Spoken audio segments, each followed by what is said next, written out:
Welcome to the final lesson of this topic, which focuses on retroviruses. HIV, or human immunodeficiency virus, is the key virus that we're going to be focusing on today. It is an example of a retrovirus. You need to be able to label the diagram of the HIV virus.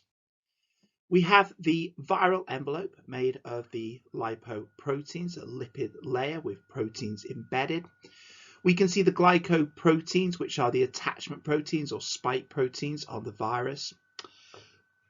We can see the capsid. The capsid obviously is made of protein, which contains the RNA, which is the genetic material of the HIV virus and of retroviruses. There are two identical RNA strands in the capsid of the HIV virus. Importantly, there is also an enzyme present called reverse transcriptase, which will need to be injected into the host cell along with the RNA, the genetic material of the virus. Now I would like you to work out the magnification of this HIV viral particle. You're given the information that the actual or real diameter is 120 nanometers.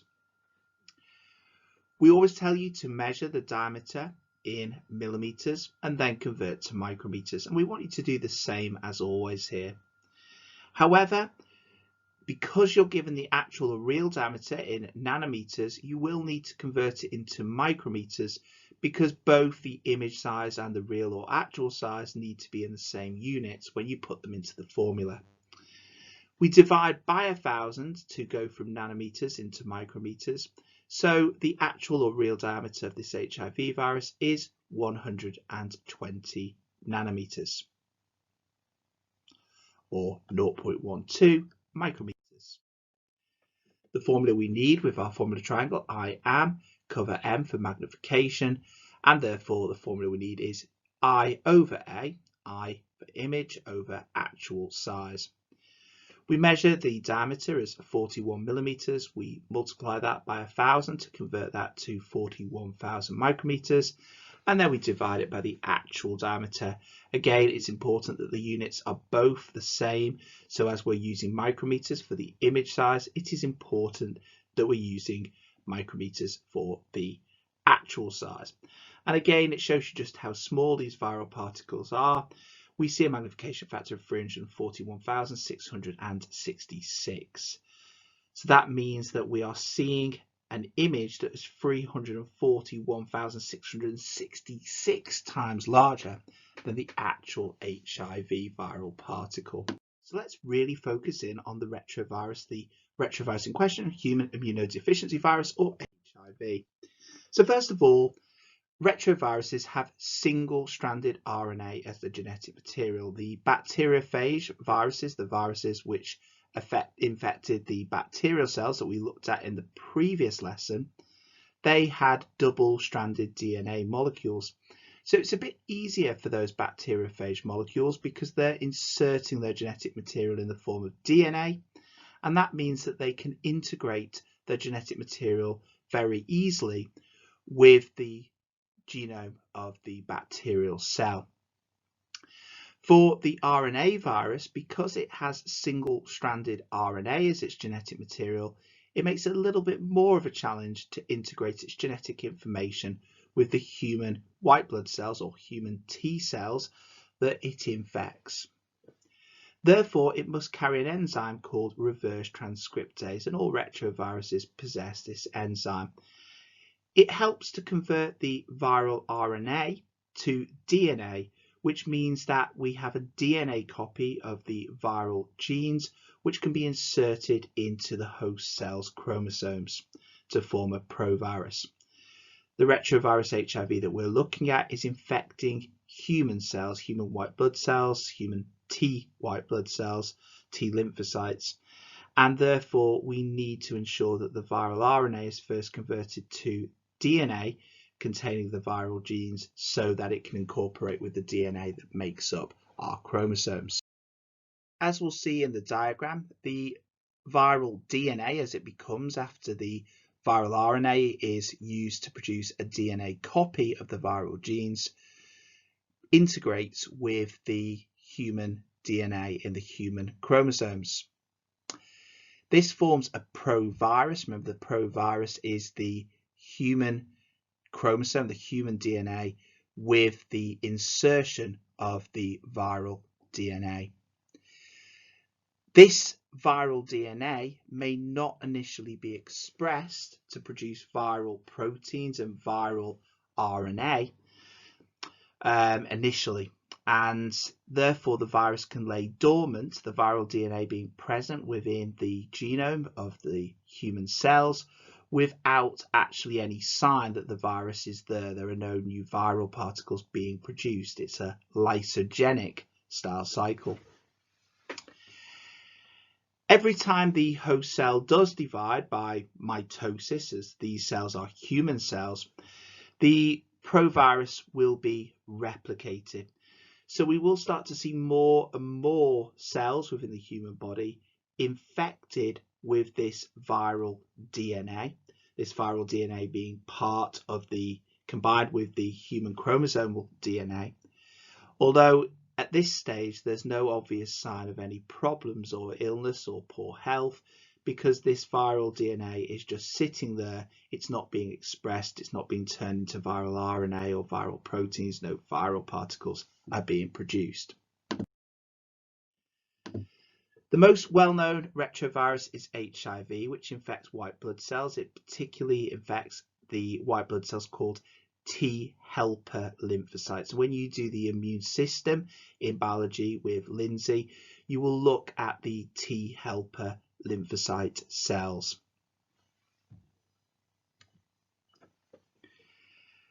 The virus can enter the body and it may remain inactive for long periods of time. Initially, people are diagnosed as being HIV positive. And even without treatment, this may last for up to 10 years. People can have the virus within their body, but as long as their T helper lymphocyte count is staying at a normal level, that their T helper lymphocytes are in normal and healthy numbers, the patient is merely HIV positive. They have yet to develop AIDS, acquired immune deficiency syndrome. So how can this virus be transmitted? Well, exchange of bodily fluids, so blood-to-blood contact, for example. So before we'd actually identified the presence of this HIV retrovirus in the human population, blood products were not screened for the HIV virus. So therefore, somebody could receive blood from somebody who was HIV positive, and they could therefore receive the virus for a blood transfusion. Now, obviously, we're aware of the HIV virus. All blood is screened to ensure that no blood is given from somebody who is HIV positive, meaning that this route is minimized in countries such as the UK, although clearly that could happen through maybe sporting contact. And you'll see in boxing, for example, you often see the officials wearing gloves, because obviously there's always a risk that people could be HIV positive, maybe without knowing, and therefore blood potentially could lead to transmission. Unprotected sexual intercourse is probably the most commonly thought of route, and obviously therefore there have been big campaigns, especially when HIV first came to be in such prevalence within the human population, about the importance of using contraception. Unscreened blood transfusions, as I mentioned before, also unsterilized surgical equipment. If equipment isn't sterilized properly between surgeries, that therefore there could be contamination, cross-contamination between patients. Sharing of hypodermic needles, across the placenta during childbirth, across the placenta or during childbirth. So there are many children, sadly, every year who are born HIV positive, and that's obviously a huge number of children in countries where HIV is even more prevalent, such as in southern regions of Africa and central regions of Africa. And it can also be transferred from mother to baby during breastfeeding. Obviously, some of these routes, most of these routes in the UK, with the exception of unprotected sexual intercourse and the sharing of hypodermic needles and maybe childbirth, are obviously regulated quite. Here we can see the HIV virus, and we're going to look at its life cycle. If you look at the HIV virus, you can see there are two single-stranded RNA molecules within the capsid of the HIV virus. The HIV virus also contains the enzyme reverse transcriptase, and on the outside of the HIV, we have the envelope with the attachment proteins. These attachment proteins help the HIV virus to attach to a T helper lymphocyte cell. The RNA, the genetic information, is inserted into the cytoplasm of the T helper lymphocyte human white blood cell. The reverse transcriptase enzyme is used to produce a DNA copy of the RNA once inside the host cell. This will initially be single-stranded, but soon this is copied to create a double-stranded DNA molecule. This double-stranded HIV DNA molecule contains all of the HIV genes that were present on the original RNA molecules that were in the capsid and initially inserted into the cell. The HIV DNA can enter the nucleus via the nuclear pores and the nuclear membrane, and it can integrate with the chromosomal DNA within the nucleus. The blue DNA representing the DNA of the human DNA in the nucleus of the T helper lymphocyte, and the yellow representing the HIV DNA, which has become part of that human chromosome. Initially, we may find that those genes in the HIV DNA are not expressed. They don't produce viral RNA or viral proteins. This obviously is the provirus stage. Provirus is when we see the viral DNA incorporated with the host cell DNA, in this case the human DNA of the T lymphocyte helper cell. Eventually, though, we will start to see transcription occurring, and the viral DNA, the HIV DNA genes, will be transcribed, and that will lead to the production of viral RNA, and it will also lead to the production of viral proteins. The viral RNA and the viral proteins can start to form new viral particles, but unlike the bacteriophage, these particles don't fully form within the cytoplasm.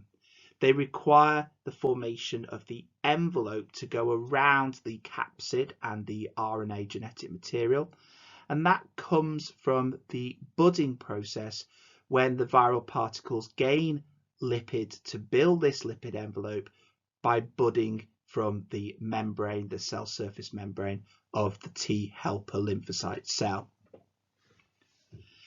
This process will obviously destroy T helper lymphocyte cells, and therefore it will start to reduce the count of T helper lymphocyte cells, and these cells are obviously important in maintaining an immune response. You can have a look at this research activity by clicking the link in the PowerPoint. You're going to watch the animation, and then on page 23 of your booklet you're going to complete the following questions. So watch the animation now. After watching the animation, attempt to answer these questions, then you can pause the video and I will then review the answers once you are ready. So this is HIV. It's a typical retrovirus, meaning that it has an outer envelope, and in the center it has two copies of RNA as well as an enzyme here in blue that's reverse transcriptase, which will ultimately turn that RNA into DNA. The virus itself, with this outer envelope protein, actually directly infects T helper cells.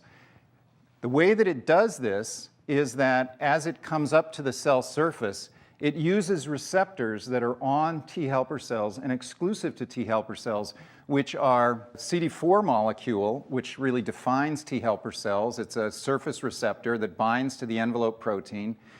That causes a conformational change and allows a second receptor to grab hold of the envelope. This is the chemokine co-receptor. It's also called CCR5, and we'll talk about that more. What happens now is that the stalk of the envelope protein pierces through from the virus into the host cell and starts to draw the cell membrane and the viral membrane together. And what ultimately happens is fusion of those two membranes, and the viral genetic material is injected essentially into the cell, and the envelope protein is left at the cell surface. The virus has a matrix and a capsid protein, shown here in green and red, that essentially are digested when it enters into the cell.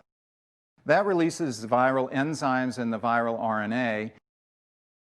And here we have reverse transcriptase, which takes the viral RNA and, using host nucleotides, converts that viral RNA into a single strand of DNA. While it does that, it makes some random errors, which is characteristic of reverse transcriptase. It has very poor proofreading activity.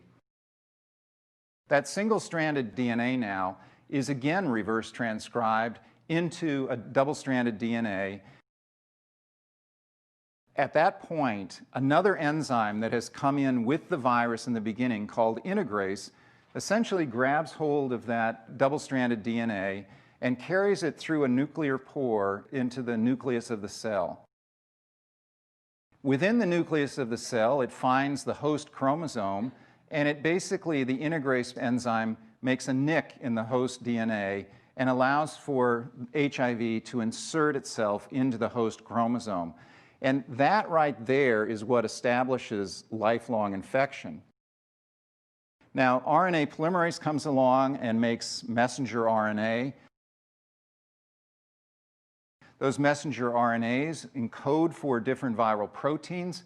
They end up associating with ribosomes at the surface of the rough endoplasmic reticulum. And here's a piece of mRNA that's making envelope protein, which is directly produced into the endoplasmic reticulum. And it's shuttled then through the endoplasmic reticulum and taken to the cell surface, where at the cell surface it becomes embedded in the cellular membrane, and at this point, coalescing with other envelope proteins that have been produced, you have this cluster of envelope proteins now on the surface of this infected cell. At the same time, there are other messenger RNAs that are being produced that allow for translation of other viral proteins. So here are additional viral proteins being made, which are going to be used to make up the key components that the virus ultimately is going to need.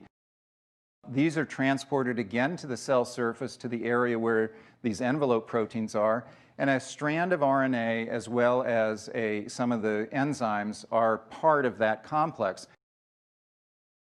This then buds off at the cell surface at this point, but it's still not a mature virion because the polyprotein chain needs to still be digested into its component parts.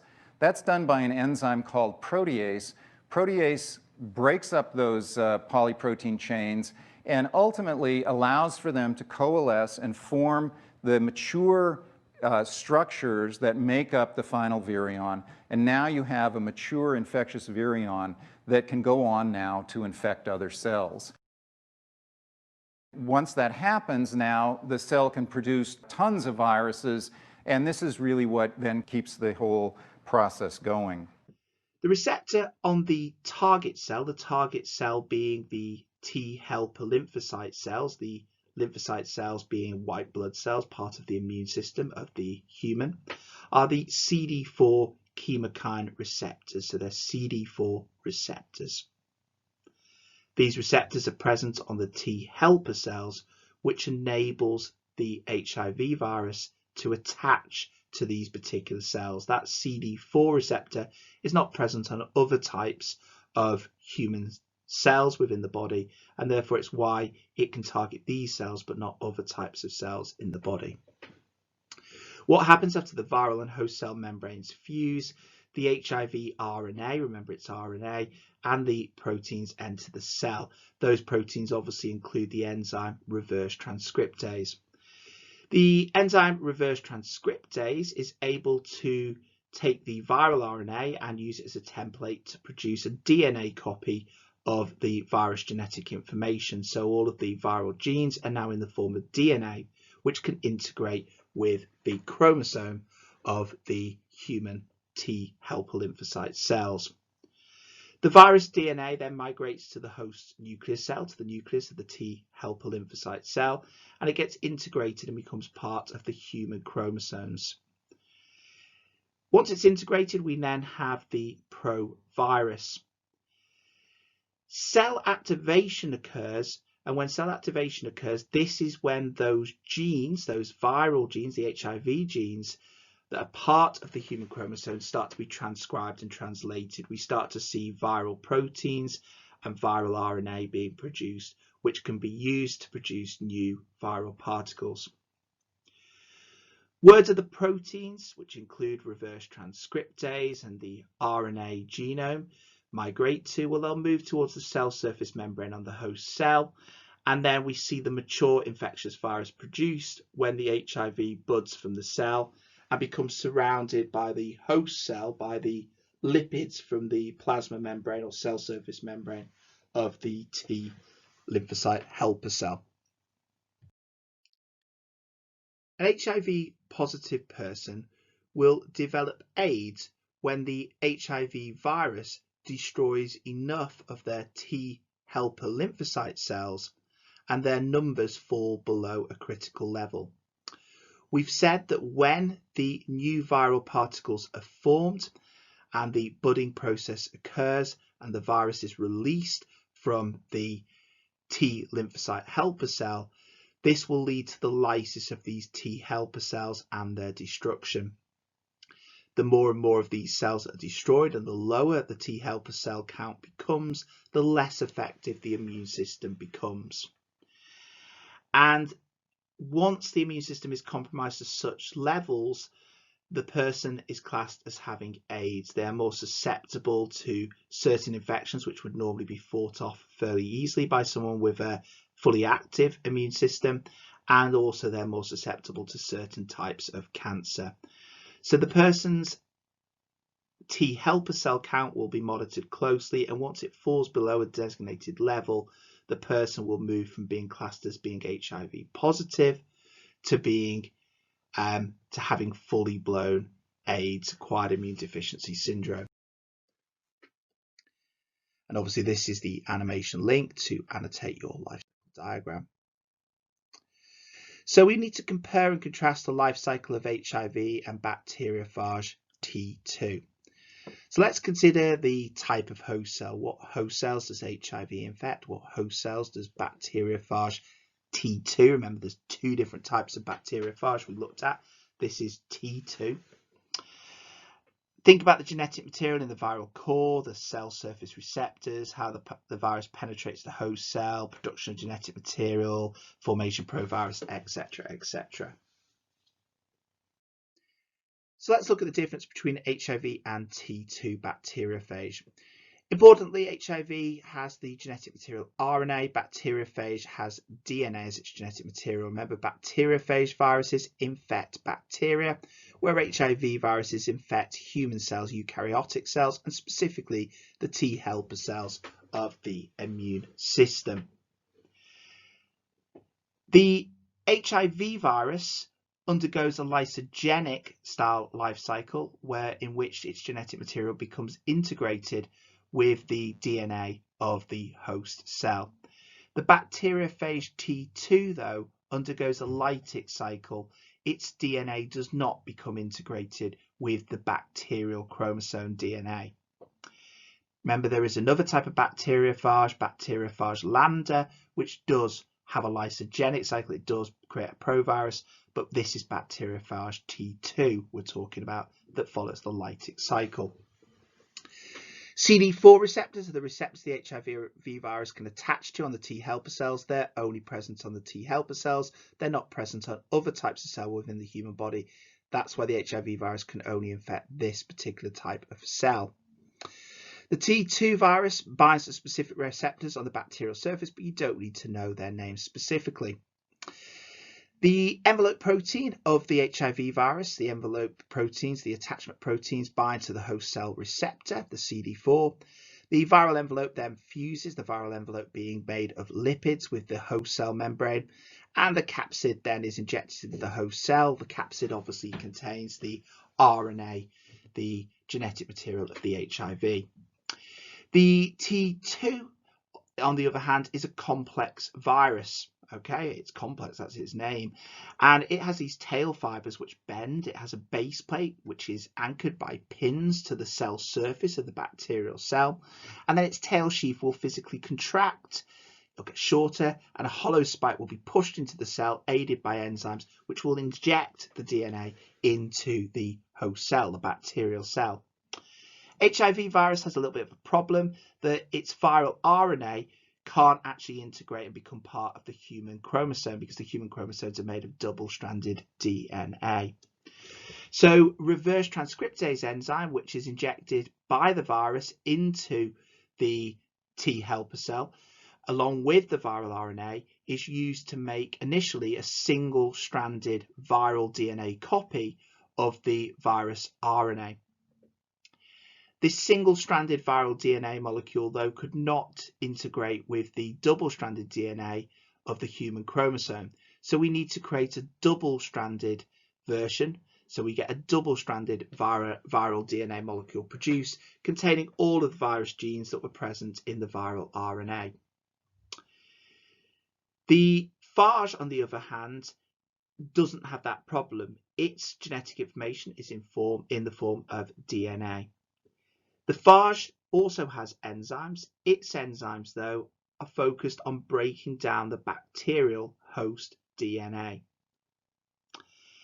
They break down the host DNA, and then the cell machinery of the bacterial cell is now completely dedicated to replicating the phage, the viral DNA, and also producing phage proteins. This DNA that's produced, along with the phage proteins that are produced, can be used to assemble mature complex viral particles, which can then be released from the cell using an enzyme through the process of lysis. With the HIV, it's a little bit more complicated. That DNA becomes integrated with the host DNA. It becomes part of the human DNA chromosome. Integrase is an enzyme which helps to cut the host DNA, helps to cut the human chromosome DNA, and enables the insertion of the HIV viral DNA to form a provirus, the provirus being the combined human chromosomal DNA with the HIV viral DNA. We will then see an activation of the cell, and we will see the virus RNA being copies of the virus RNA being produced along with viral proteins. This doesn't complete the full formation of the mature virus. It needs to be finally topped off with some membrane from the host cell, which it gets when it buds off from the cell. What treatments have we got? The biggest single cause of death from HIV is late diagnosis, so the earlier we can diagnose it, the better.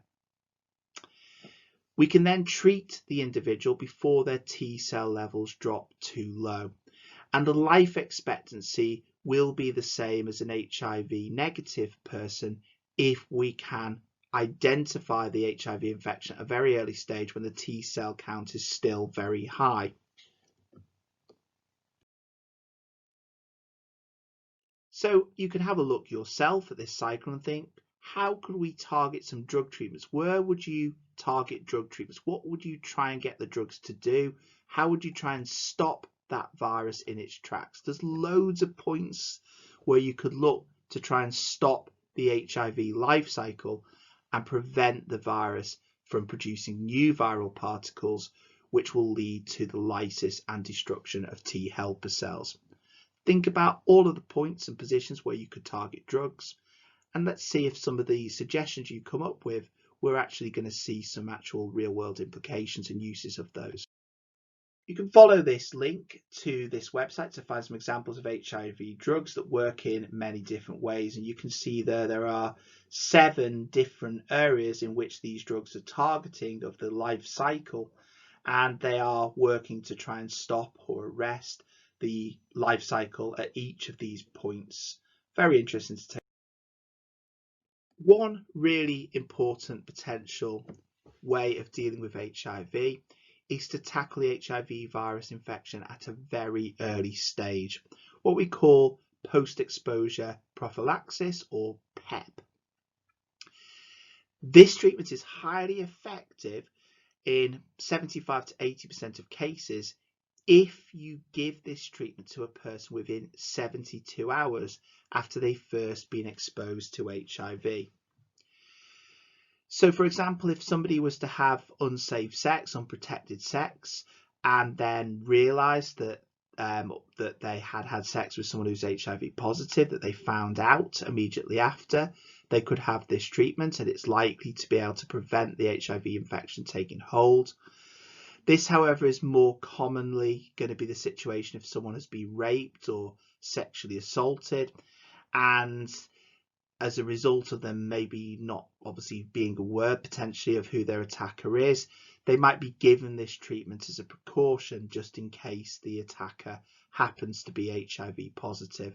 And this is something people must get if they are in this position, who've been raped or sexually assaulted, because it might be the case that the person who has committed this horrendous act may be HIV positive. PEP can also be used before sex with someone, before someone knows they are infected. So if an HIV infected male refuses to wear a condom when he has sex with his partner, it can be utilised in advance of having sex unprotected. There are two types of HIV vaccine. One of these is preventative. This is the idea that you will give this vaccine to people prior to them being exposed to the HIV virus.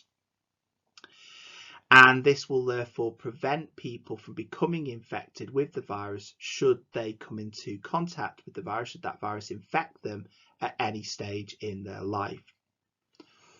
Obviously, for some people, then that's going to be too late. There are children born who, from the day they're born, have HIV virus within their system. We can also have therapeutic treatment, which is aimed at boosting the immune system in those already infected. So the vaccine is not just limited to protecting those people who've never seen the virus before. It can be used to boost the immune system in those already infected. One of the big problems with the vaccine that we face when it comes to developing a vaccine for HIV is that the virus mutates, it changes very rapidly. This is the case with RNA viruses, and especially retroviruses, that are not very accurate when it comes to creating copies of their RNA genetic material. Fortunately, although COVID is an RNA-based virus, it has proofreading mechanisms, which means that its RNA generally copies fairly accurately, meaning that the virus, although it will mutate, doesn't mutate particularly rapidly. So that gives us hope that any vaccines that are developed will still be effective against the virus for a significant period of time, at least a year or 2 years. Where HIV doesn't have any of these proofreading mechanisms, and its RNA, when it replicates, is very prone to mutating and the genetic code changing, and therefore vaccine development is held back, is more tricky, because there's not just one HIV virus floating around the globe that's the same genetic code for everyone who's got the virus. There are many mutated varieties, and therefore a vaccine which is effective against one variety of HIV virus, one particular strain as we call it, is highly unlikely to necessarily be effective against another strain. But that's not necessarily the case. And we are making promising strides in this area, and there is hope that we will get an HIV vaccine eventually that will actually be able to be effective against all strains, rather than just being effective against a limited number of strains, meaning that it won't necessarily protect against all of the strains that are out there in the wild. Antiviral drugs are under development, and there are many brilliant antiviral drugs already available, which are meaning that people who are HIV positive are able, in many cases, if they're infection is diagnosed at an early stage to live perfectly normal lives with very little impact from the virus at all. Some of these work through fusion or entry inhibitors, so they're designed to stop the virus from gaining entry to the cell. So they're working at that stage where the virus attachment proteins attach to the CD4 receptors on the surface of the T lymphocyte cells. There's some quite interesting biology around this, that we actually discovered that there were a group of prostitutes in South America who had unprotected sex on regular basis with many people who were HIV positive. Yet these women were not developing an HIV infection that was leading to AIDS, and they were perfectly healthy seemingly. What they actually discovered was that there's another receptor called CCR5 along with this CD4 receptor, which the HIV virus needs to attach to in order to be able to get into the T lymphocyte white blood cells. And some people, we're talking, around sort of, it varies depending where in the world you are, and I'll get to that in a second. A small percentage of people have a mutation that means they don't have this receptor on the surface of their T lymphocyte cells. And that actually makes it really difficult for the HIV virus to infect those T lymphocyte cells. And it was discovered that these prostitutes had this particular mutation. It meant that the receptor that HIV usually uses to help enter the cell along with CD4 receptor was not present, and therefore the HIV infection was not, the HIV virus was unable to infect the T lymphocyte cells. What was quite interesting is we found that there was a much higher proportion of people in Northern Europe who had this mutation than we found in sub-Saharan Africa. Obviously, we know that AIDS is a huge problem in sub-Saharan Africa. So why was it the case that a higher proportion of people had this mutation that seemingly protects against AIDS, an HIV infection, in the Northern Hemisphere? And what we discovered is that the bubonic plague, which is caused by a bacteria, the bacteria that causes bubonic plague actually infected T helper lymphocyte cells in the same way. It used the same receptor as HIV. And therefore, because the bubonic plague had taken hold much more seriously and aggressively in Europe, in Northern Europe back in the day, that had driven, from an evolutionary perspective and through natural selection, a higher proportion of that population to have the mutation that protected them against infection from the bubonic plague. And that had been passed on through the generations and was actually protecting around 10% or so of people in Northern Europe from likely getting a serious HIV infection that led to AIDS. Where in sub-Saharan Africa, the plague had not been an issue, and therefore that mutation had never been selected for, and therefore was in a very low proportion of people within sub-Saharan African population, and therefore there was less natural protection. There were fewer people in sub-Saharan Africa who were resistant to the infection. Integrase inhibitors are another option. Integrase is the enzyme which helps to catalyze the integration of the HIV DNA with the human chromosome. It helps to cut the human DNA and the human chromosome so that the HIV DNA can be integrated. So if you have inhibitors that slow or stop that enzyme, it will prevent the HIV DNA being able to become part of the human chromosome and forming the provirus. Other options are inhibitors of reverse transcriptase. If you stop the HIV RNA being able to be copied to form HIV DNA, then you don't have the DNA. Without the DNA can't integrate into the chromosome, and the DNA can then, therefore there's no DNA to produce more viral proteins and more viral RNA. In the top diagram, we can see a non-nucleoside reverse transcriptase inhibitor. This is what we call an antiretroviral drug, or ARV. These drugs are drugs to treat HIV positive patients. This particular drug inhibits reverse transcriptase.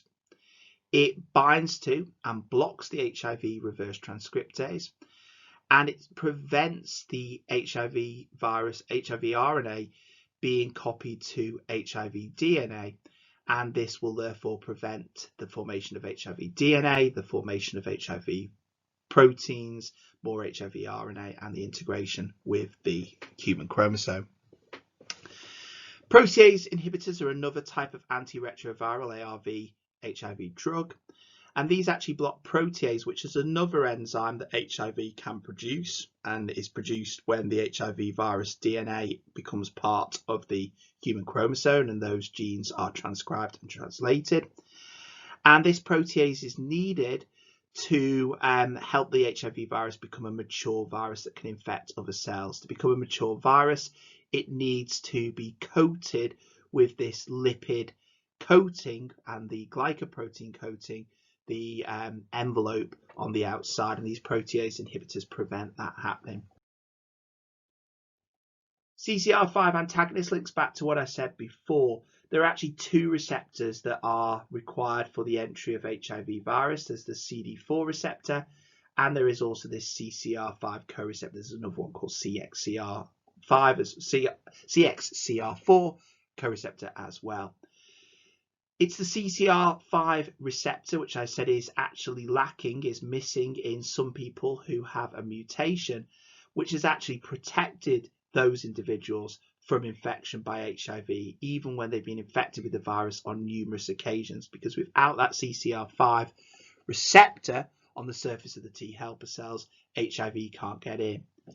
Most people, though, do have this CCR5 receptor on the surface of their cells. They're not fortunate enough to have that mutation, and therefore this antiretroviral ARV drug will block the CCR5 co-receptor. It attaches to it, and it means that the HIV virus attachment proteins can't attach to it. The drug is blocking them from using that receptor. Therefore, the viral RNA and viral reverse transcriptase enzymes can't be inserted into the cell.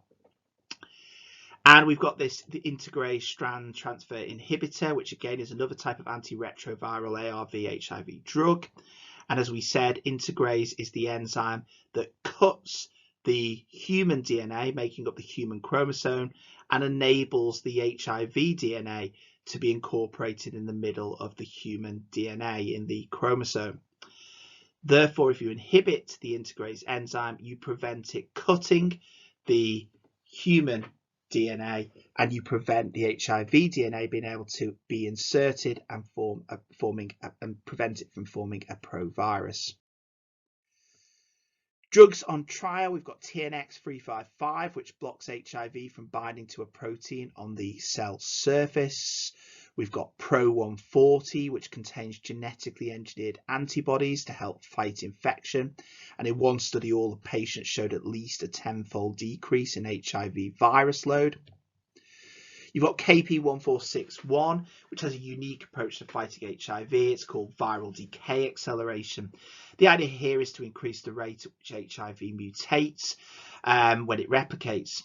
And the virus soon becomes too deformed to survive. So if enough mutations happen to the HIV virus, we said it does constantly and naturally mutate anyway, but if the mutation rates get so high, eventually it becomes so deformed, it changes so much, the genes that it now has, the alleles of the genes it now has, code for really strange proteins that are no longer helpful to the virus and no longer enable it to produce viral particles. So that's a really cool way.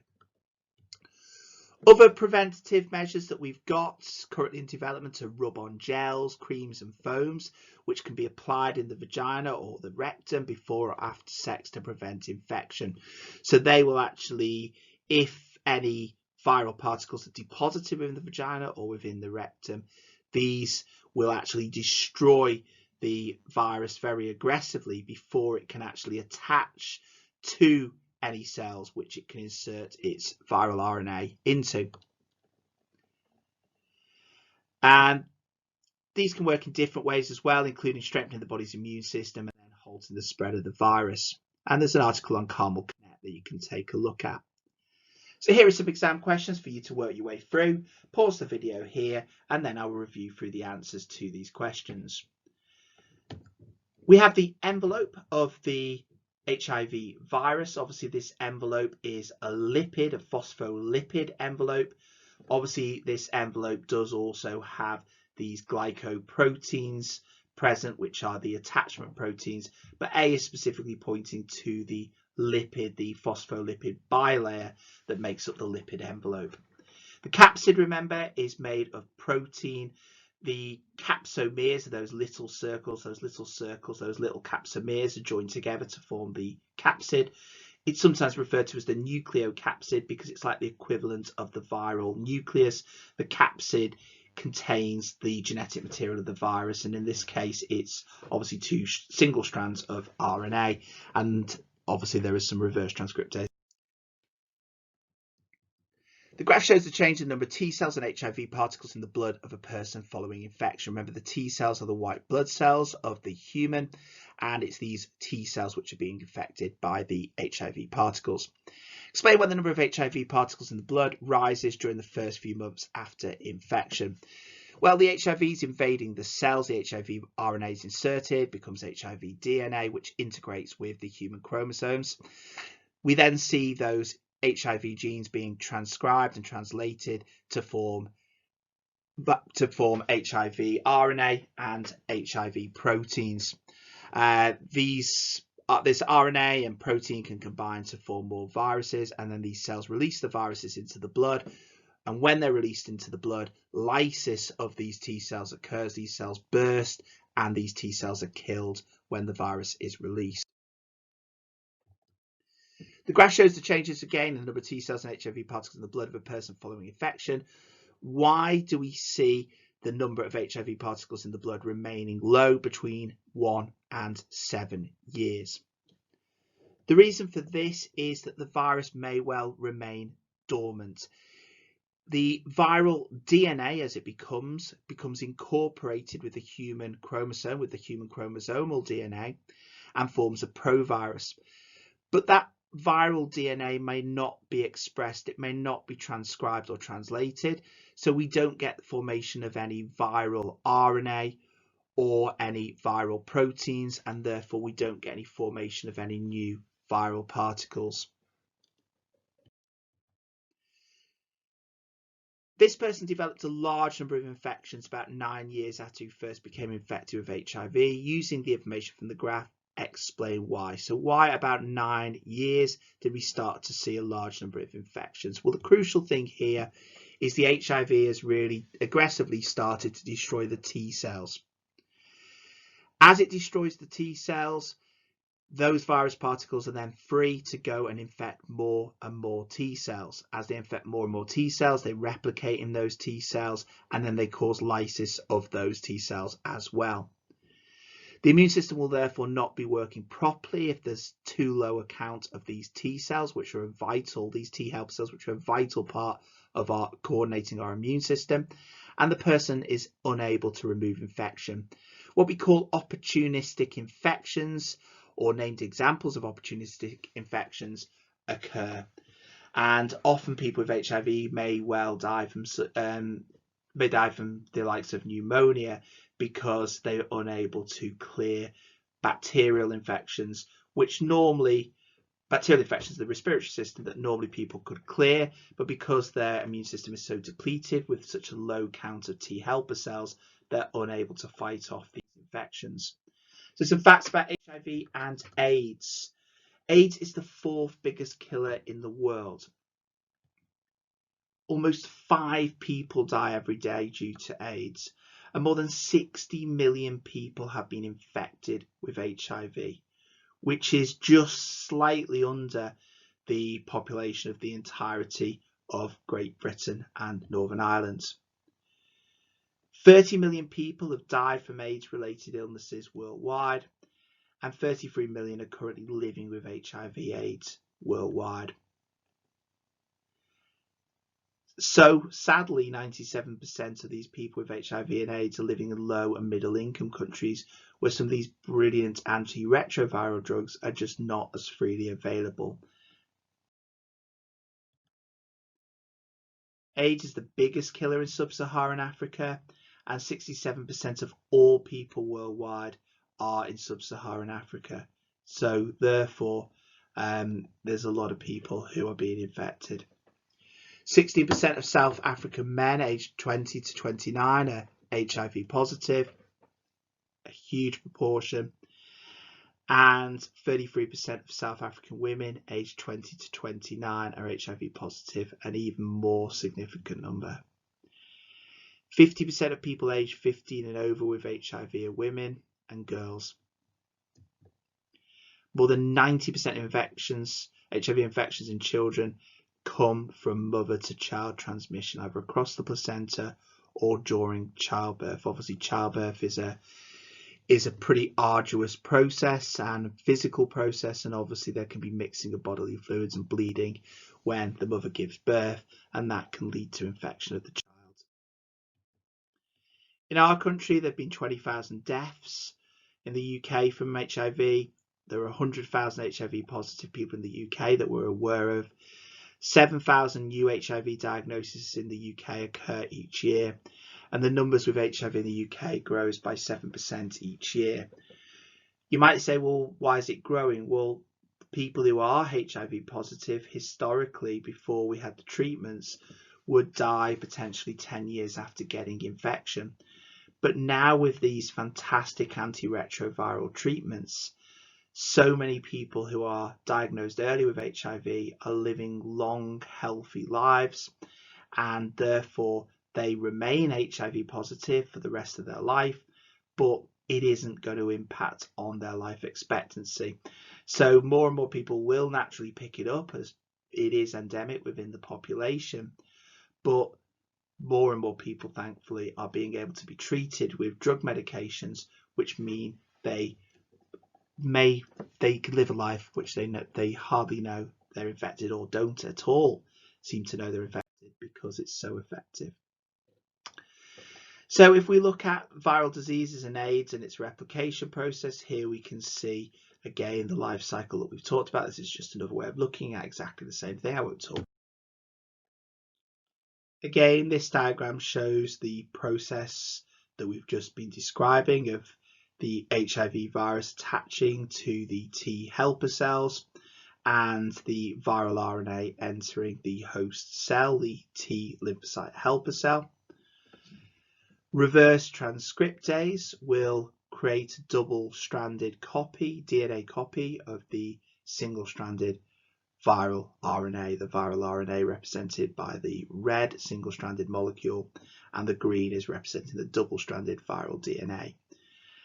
We actually see that the DNA does actually loop together, so the viral DNA does become a circular DNA molecule, and then that enters the nucleus, and then that DNA can then be integrated with the action of the integrase enzyme to become part of the human chromosome. We then start to see the provirus form, the provirus being the combined human DNA and viral DNA. After activation, those viral genes in the viral DNA will start to be expressed. They'll be transcribed and translated. And we can see in the diagram here that we start to see more viral RNA being formed. Remember, the viral RNA is highlighted in red. It is single-stranded, unlike the double-stranded DNA. We will also see viral proteins being produced, such as the proteases, to help the mature virus form and leave the cell, and also reverse transcriptase, which the new virus particles will need for when they go on to infect other cells. We then eventually see the host cell being destroyed as the budding process completes and as those new viral particles leave the cell to go on to infect more T lymphocyte helper cells. I hope that has been of use. This diagram again just summarizes the same as the previous diagram. It's the same diagram, just without color. Any questions, don't hesitate to get in touch with myself or Lindsay if you need clarification about any of the details in here. Remember, for your assignment 1, the multiple choice quiz, It will examine everything in this microbiology booklet, and this lesson should have completed everything in that booklet. So make sure you thoroughly revise and study all of that work so you are ready to complete on Connect the multiple choice questions. There are 30 multiple choice questions which will assess your knowledge of everything in this booklet. Stay safe, take care, goodbye for now,